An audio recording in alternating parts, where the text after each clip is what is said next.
your Grandmaster Saya, back at you again with another video, and welcome to my channel. If you're new to this channel, basically what I do here is I like to talk about various different topics concerning ancient texts. I like to research things before modern religions. And I like to study these things from the point of view of a historic point of view, and I also like to study these things from an esoteric point of view. Okay, and you will also see music on this channel as well. So what makes my channel unique is that I believe I have the ability to pinpoint really key factors, really important things that may be overlooked, you know, by other people diving into this information. So I think from my channel you'll get a really good, unique point of view, and you know, you're going to get something that's very important, you know, that you can't get nowhere else, you know, whether it's, even if it's just something really small. It might be something really small, but it's a very important key component in whatever the topic may be. And if I didn't say it already, I do music as well. That's why my name is Grandmaster Saya, because I'm a rapper or an MC. And a lot of times people like to ask me what is my name is about. Okay, Saya is a Metal Netter word, which means to perceive, to have foresight, to know. It's also possibly where the word science comes from. And Grandmaster because I'm taking ownership of my destiny. I'm taking control of my physical body, my physical flesh, okay? Being my own master. So that's where I got the concept Grandmaster from, okay? Because, you know, if you look into the literature or the topic, you know, or the teaching of the higher self, it's all about that higher self taking control of the physical body, okay? You know, most of us are operating at a lower frequency, I guess you could say, and the higher self, or the higher spiritual entity that everybody has, is not actually operating in full capacity. And this spiritual entity that we're all connected to, everybody has a connection to their higher spiritual entity. If it's not operating fully, a lot of times this spiritual entity only comes in every so often when it's really, really needed, okay? And a lot of times, I don't know if I talked about this before, but a lot of times the spiritual entity can also inflict pain on you in order to set you straight, not from a punishment point of view, but from a chakra point of view. Okay, just from a chakra point of view. Like for me, an experience that I've had was I was a heavy drinker. You know, I was a heavy drinker. I was hitting the bar a lot, you know, and you know, and I was drinking and driving, and you know, things of that nature. But this one particular night, I didn't drink a lot. I didn't drink a lot at all. I only had a few drinks, you know, and you know, if you are a heavy drinker, you build up a big tolerance for it. But this night, you know, I didn't drink a lot at all, and I blacked out. You know, I blacked out. I crashed my car up. Luckily, I didn't kill myself. I didn't kill nobody else. I just messed up my properties and somebody else's and whatnot. And that was the breaking point for me. Everything changed after that point. You know, everything changed up until that point, and I just feel that that's maybe a example to give you all how the spiritual entity, the higher spiritual self, can do certain things to inflict certain pains on you in order to set you straight and get you on the right path. But today, I would like to talk about the Gnostic scriptures. Why do I like to talk about the Gnostic scriptures? For one, is because it's a time that's pre-Christian, and it's the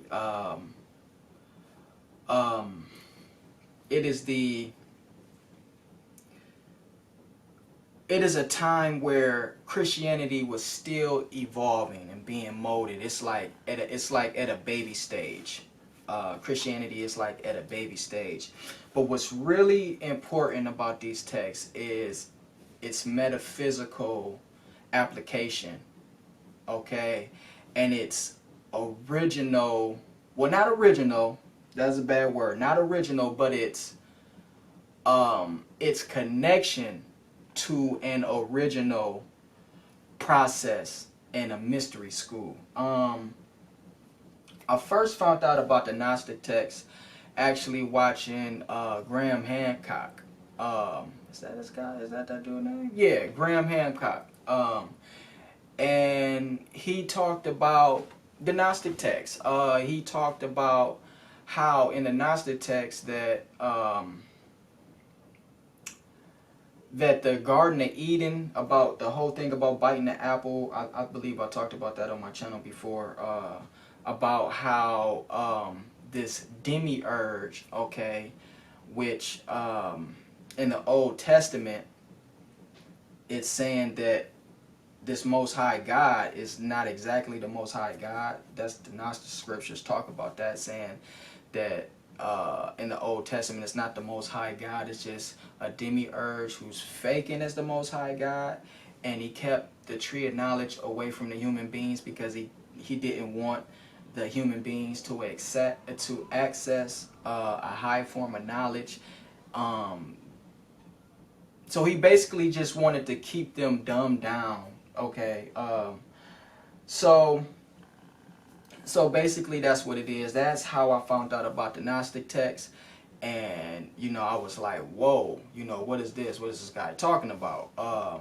So I researched it. You know, I found out about the books that was found, you know, in Nag Hammadi, Egypt. And so the next thing I did was I searched for Bobby Hemmett to see what Bobby Hemmett had to say about the Gnostic scriptures.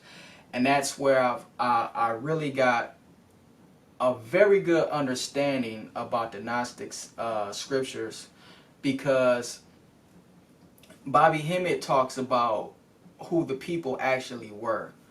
You know, this particular story I'm going to talk about today is called the Egyptian Gospel. And it's a Coptic text.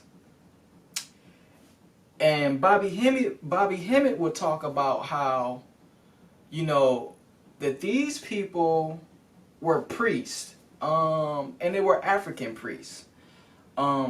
We know that at this time that there was a mixture and an influx coming into Egypt, or already had been in Egypt for a while. But he talks about how the actual priesthood were still, you know, were still the African priesthood.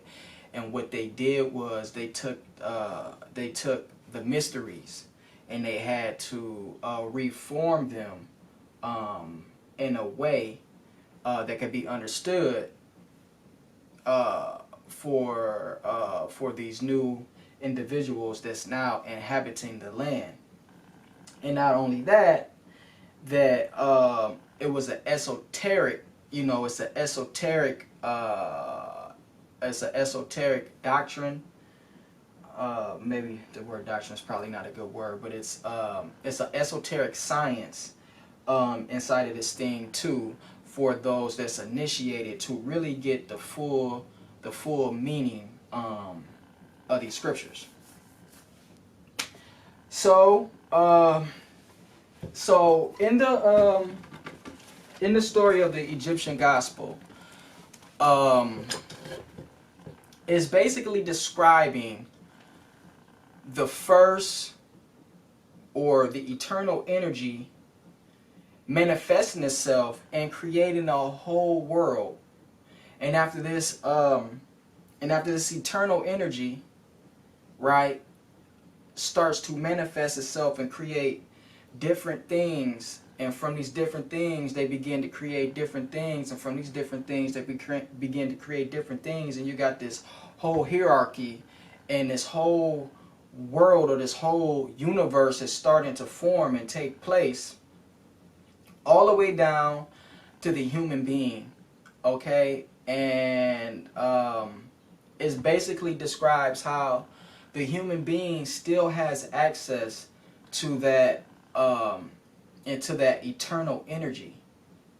Okay, and by the human being gaining access to that eternal energy, it actually becomes the Christ, the anointed, the Jesus. Okay, so if you really study the Gnostic scriptures, okay, if you really study this thing, you will really find out that, well, for a while we all know that Christ is a title. Okay, there was many different Christs, because Christ is the anointed. It comes from the ancient Egyptian word karaz, that deals with the mummy, and the mummy deals with resurrection. That's why Christ was resurrected. Okay, Jesus the Christ. But what's important to understand about the Gnostic text is the word Jesus. Okay, they use the word Jesus, but the way that they use the word Jesus, it's also being used as the word Christ. Okay, and in a different story somewhere in the Gnostic scriptures, I also read that Jesus was a secret name. So that could probably be looked into a little more also. But Jesus was not just one individual. Okay, if you really read this thing and you really study this thing, you will really find out that Jesus just wasn't one individual. Jesus was a persona. Okay, it was the initiate. It was like becoming the epitome of a master teacher. All right, it was like becoming the epitome of a certain archetype. All right, that can manifest itself here on a physical plane. So I got some notes. I'm not hiding them. I'm gonna read from them, and I'm gonna actually read from the book also, and then we'll just take it from there, and I'll shut the thing down. But check this out. So, the eternal light of eons, the light in silence, in forethought, the parent silence, the inexplicable power of the ineffable parent. All right. Move down and manifests itself into the Son, the Mother, and the Father, the three powers, the octets. All right, and they are in the eternal realm, the doxomedon, or the domedon, or domedon. All right, that is the eternal realm of eons. Okay, the first octet, the Father. Okay. And I believe I read that the Father was thrice great. All right, but I don't have that in my notes. So the Father was thought, word, incorruptibility, eternal life, will, intellect, I want to say prior acquaintance. All right, the androgynous Father, Okay, this is what they saying that the first octet was. Okay, the Father. But you can see, to me, I'm finding some similarities with Thoth. I'm finding some similarities with Jehudi. I'm finding some similarities with Hermes. The second power, the second octet,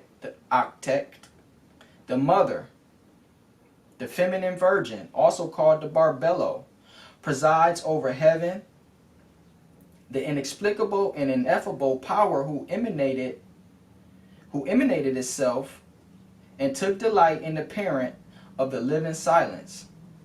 Okay, the third power, the octet, the son of silence, with silence, in acquaintance with the Father and the excellence of the mother.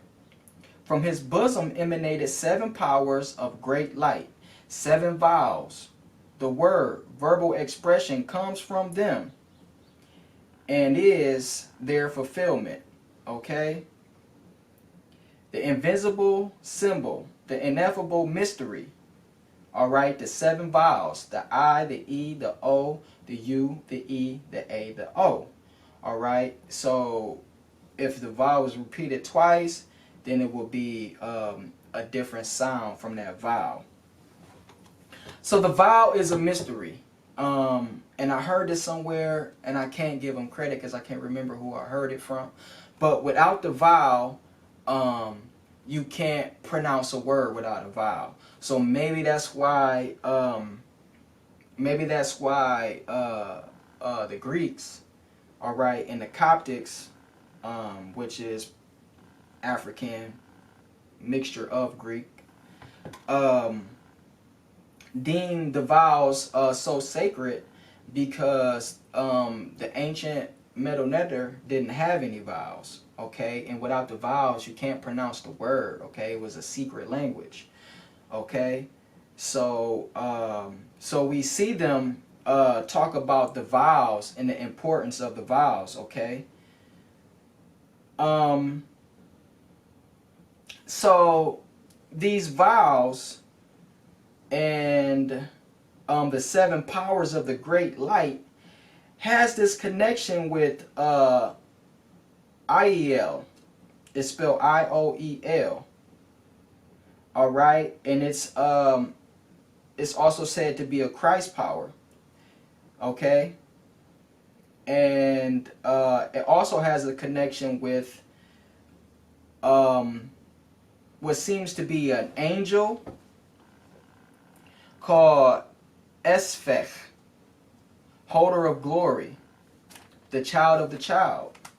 All right, so this is where it gets kind of confusing in the Gnostic text. All right, some of this stuff I didn't decipher fully. It's really hard to decipher because it has names of angels and manifestations of a lot of different beings come into play, and you a couple of these beings you heard of before, but a lot of these beings you never heard of them before. You have no history on them. You don't know the story on them. You don't know who they are, where they come from.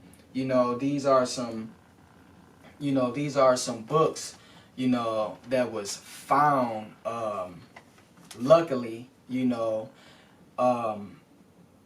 So, you know, a lot of this stuff, it's not a whole bunch of light shed, you know, on a lot of this stuff. All right.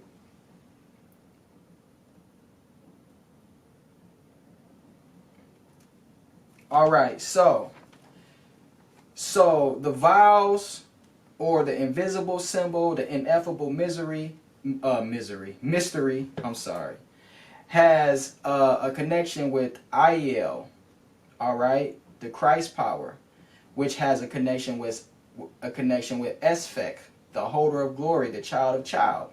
And from Seth emanated the 5 seals, all right, which is Tomiel,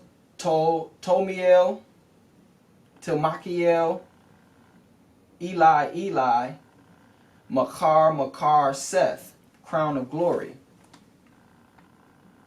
All right, and from Iel comes Moritha. which is stated to be thou art unique, thou art unique, thou art unique, Ia Ia. Alright? And from Moritha comes Adamus, which is the first human being, with a verbal expression made human rational faculty. Alright, so Adamus is the first human being, and from Adamus comes Seth. Alright, and this is where things start to get really interesting. Alright, and so from Adamus, the first human being, comes Seth, which is another human being. Okay, and they talk about Seth as, alright, they talk about Seth as being the, I want to say the incorruptible race. Alright, the incorruptible race. So this seems to be a group of people that won't bend, that won't break, that won't go astray from the way.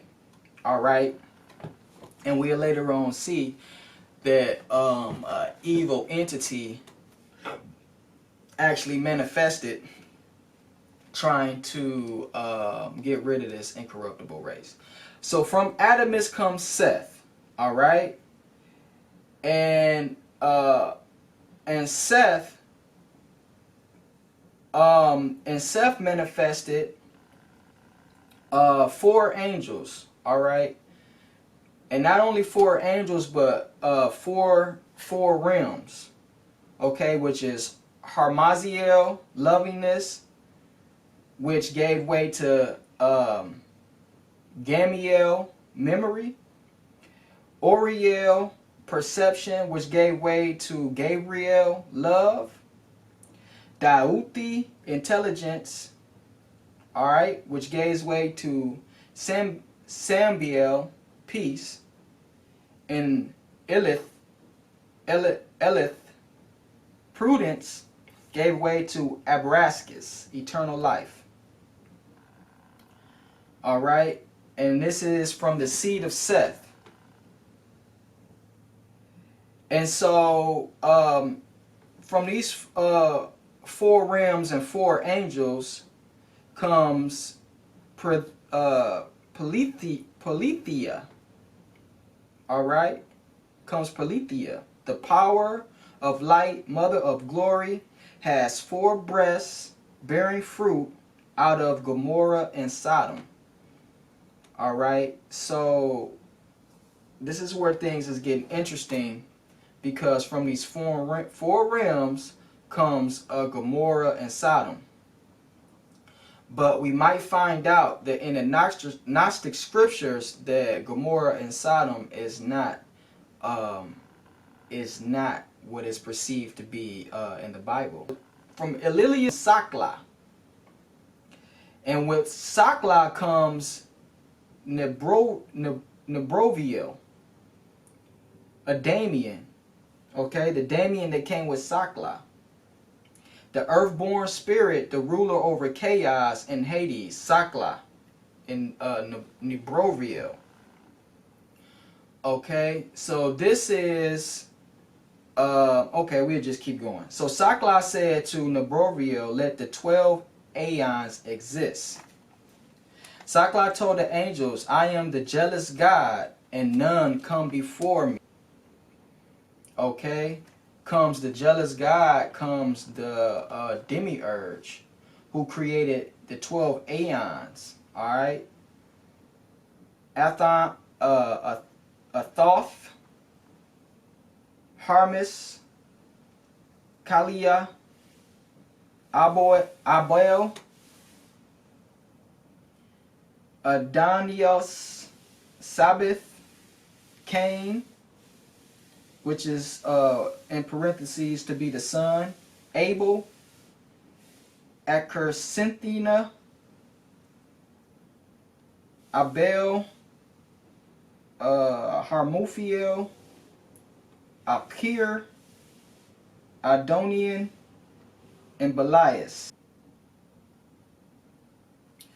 See, this is where it gets really interesting. So Seth took a plant, all right, and planted it in Sodom. All right, Sodom and Gomorrah. Edokla. Truth and right eternal life and all will endure because of the acquaintance with the emanation.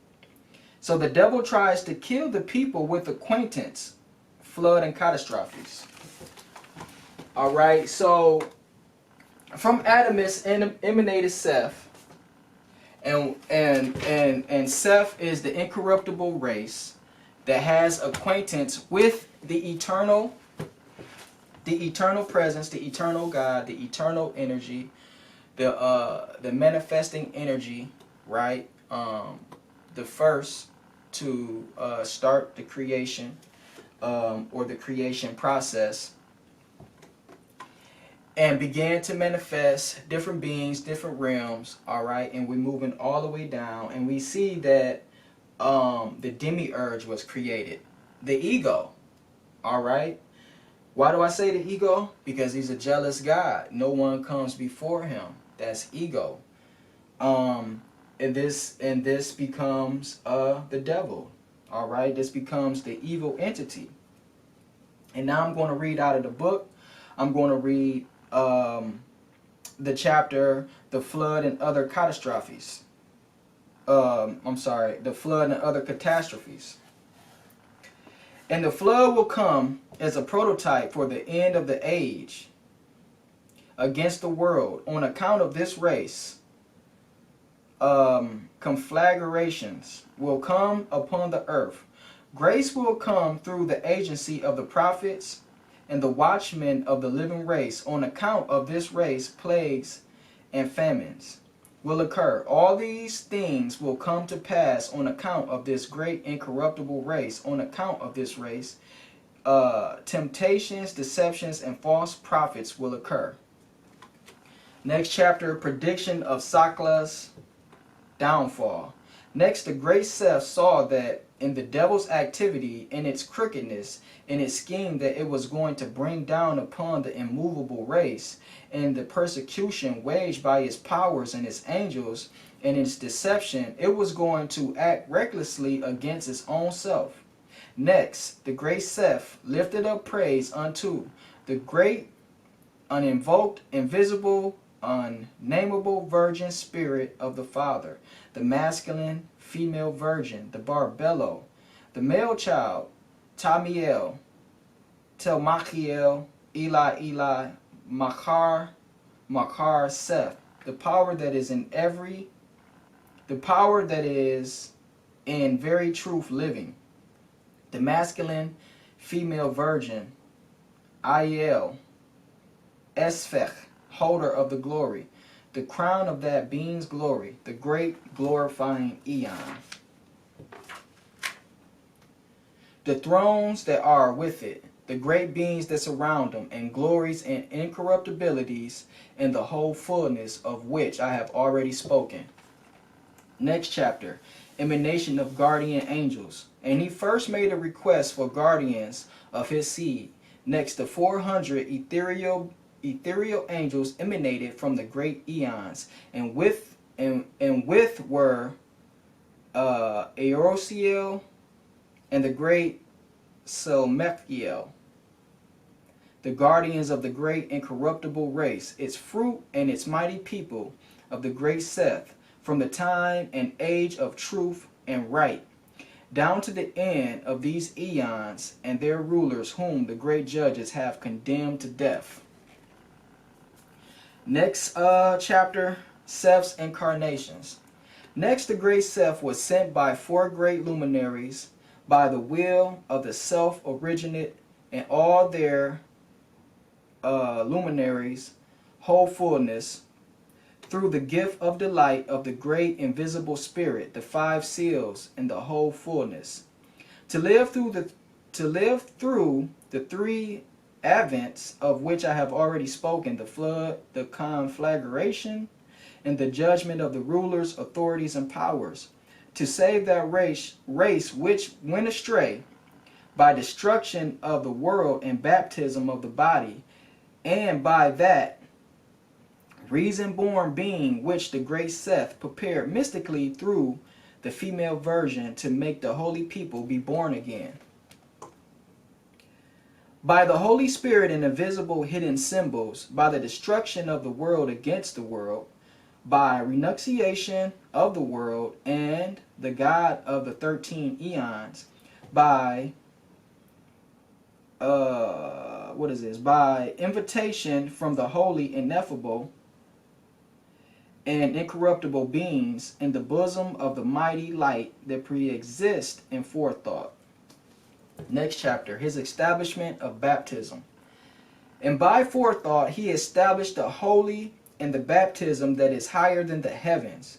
He did this by the holy, by the incorruptible, by the living reason born Jesus, whom the great Seth put on like a garment. And he nailed down the 13 eons and made them inactive. At his instigation, they are fetched and they are removed. And they are armed in invincible, incorruptible power with an armor consisting of acquaintance with the truth. All right. Next chapter, incorruptible beings that preside over baptism. And the following have been revealed as great beings that stand at rest.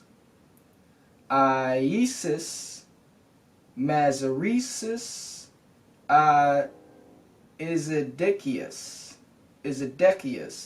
the living water, the great governor, the great Jacob, and the Theopimptos, and Isiel, the being that presides over grace, those that preside over the spring of truth, Mikias, Mikar, and Menicius,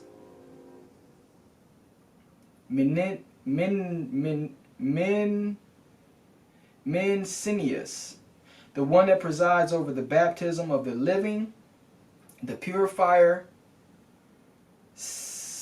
Sesigen,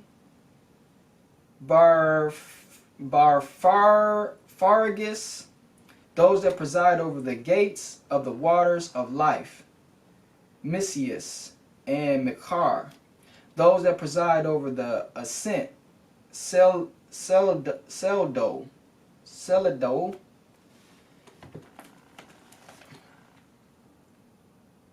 and Elenos, the receiver of the holy race and incorruptible mighty people of the great Seth.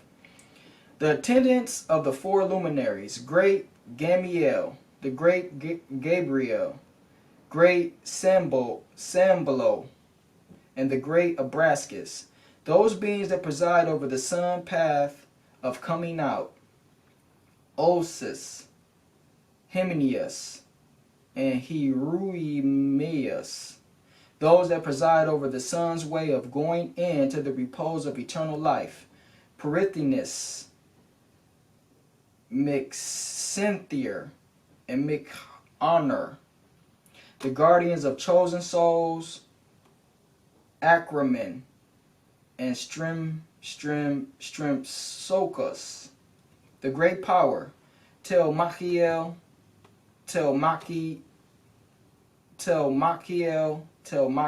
Eli, Makar, Seth. The being that is great, invisible, virgin, and unnameable, in spirit, in silence, the great luminary, Harmazel, where there is the living, self-originate God in truth, with whom is Adamus, the incorruptible human being, Oriel, where there is the great Seth and Jesus of life, who came and crucified what was subject to the law. Third, Dauthi, where the offspring of the great Seth repose. Fourth, Eliath,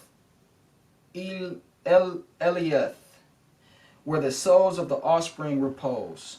Fifth, Aiel, who presides over the name of the being who will be ordained to baptize with the holy incorruptible baptism that is higher than heaven.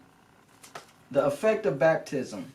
But henceforth, by the agency of the holy incorruptible Pomiel, acting for the sake of those worthy of baptisms, of renunciation, and the ineffable seals thereof, whichever persons have gained acquaintance of their receivers according as they have been instructed and have learned shall never taste death.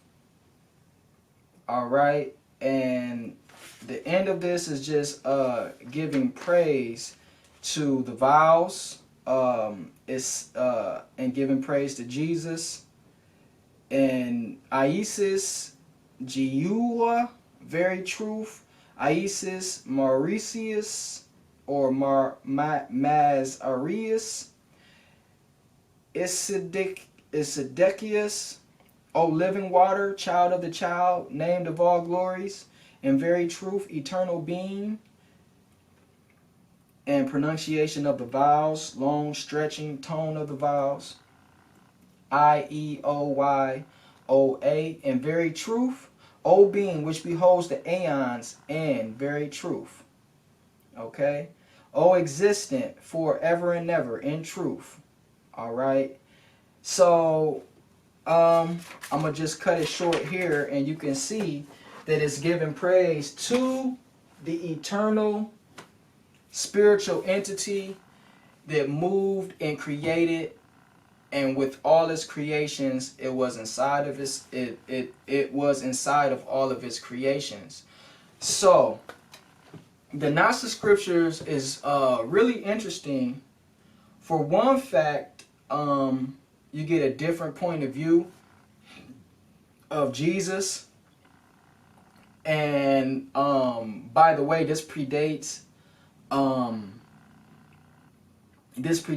the New Testament. So some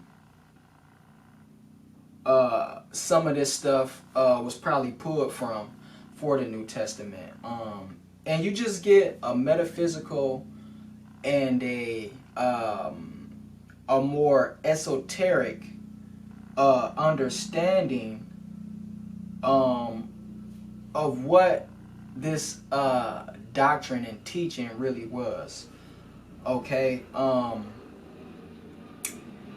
and you see that Christ was the redeemer of the human being. Okay, he was a spirit, he was an energy, okay, that moved through the realms all the way down to the physical realm.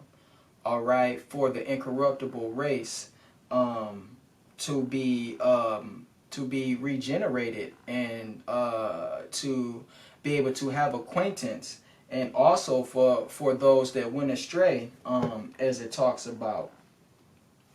So that's all I wanted to do. I wanted to basically just show that and teach from that, and just give those that's interested, or give those who never even heard of this or heard of anything like this and maybe be interested, just to kind of give you a point of view.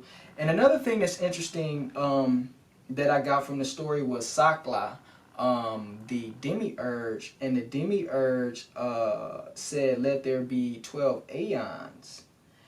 And I believe that these 12 aeons might have something to do with maybe the planets in the universe, or the 12 zodiac signs. And one important thing to understand about the Gnostic scriptures is, and I get into this in my video, the Christian mysteries, is that when you fully gain acquaintance and really gain contact of that higher spiritual soul, that higher light, they talk about rising higher than the influence of the planets. Okay, because it talked about in the Egyptian book of the Gospel, it talked about how Seth put on the garment of Jesus. He put on the garment of Jesus, Seth, the incorruptible race, put on the garment of Jesus, and he basically, they said he basically put on the garment of Jesus, and when he put on this garment of Jesus, he basically, what's the word I'm looking for? He made the powers of the eons, but in this particular verse it said the 13 eons. So Seth said, let there be 12 eons, okay? And he, but in this verse it said he deflected the power of 13 eons. So maybe Sakla was an eon all in itself. I don't know. Maybe he was the 13th eon. Maybe he was the 13th eon or whatsoever. But when he put on Jesus as a garment, these energies and these powers had no way with him. Okay, and that's really important for me to understand. And why would I say that those 12 eons could be the planets? Because one of them was Cain, and it had parentheses to be the sun. So Cain was the sun, and you also had Adenios or something like that, which was the Sabbath. And to my understanding, the Sabbath probably would be Saturn. So, so when all of this comes together, what is it saying? What is this talking about? It's talking about gaining access to that spiritual power that's inside of you, and gaining acquaintance and becoming your fullest potential. Basically, that's what I get from it. And not being afflicted, okay?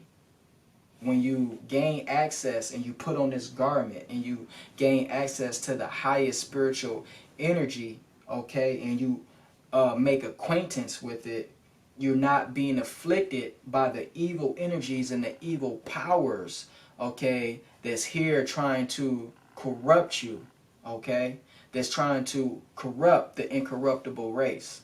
All right. So it's to be to rise higher than the demiurge and understand the full extent of where you emanated from, and to the extent of your own powers. And I was about to say something else and it slipped my mind. I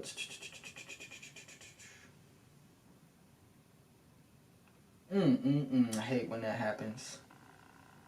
Okay, and we also see that the eternal energy manifested itself in various forms. So we have this one energy manifesting itself in various forms, and you also see that in ancient Egypt, and you can see the ancient Egyptian influence inside of these works. Inside of these works. Why? Because the ancient Egyptians basically taught everybody. Okay, everybody was pulling from the ancient Egyptians. So yeah, so you see that energy manifesting itself in different ways, and basically that's the same thing in ancient Egypt. This energy, this eternal, manifests itself in many different ways. All right, and when the Romans come in, they gain control, gain power, put a stop to this school, to this teaching, and pulled from it whatever they liked it, and added their own little flavor. And you see a lot of changes being made. One of it being what? God just becomes God. God there is no hierarchy anymore. You know, there are a couple of angels and whatnot, but there isn't a hierarchy anymore. There isn't a way or explanation on how God manifests itself on many different levels. So that's pretty much it. I didn't expect the video to be this long, but that's cool too. So if you like what you see, subscribe to the channel. And I'll be back. Peace. Let me tell you like this, let me tell you like this. I ain't playing with you niggas. No, I ain't playing with you niggas. No, I ain't playing with you niggas. Let me tell you like this, let me tell you like this. I ain't playing with you niggas. No, I ain't playing with you niggas. No, I ain't playing with you niggas. Let me tell you like this, let me tell you like this. I ain't playing with you niggas.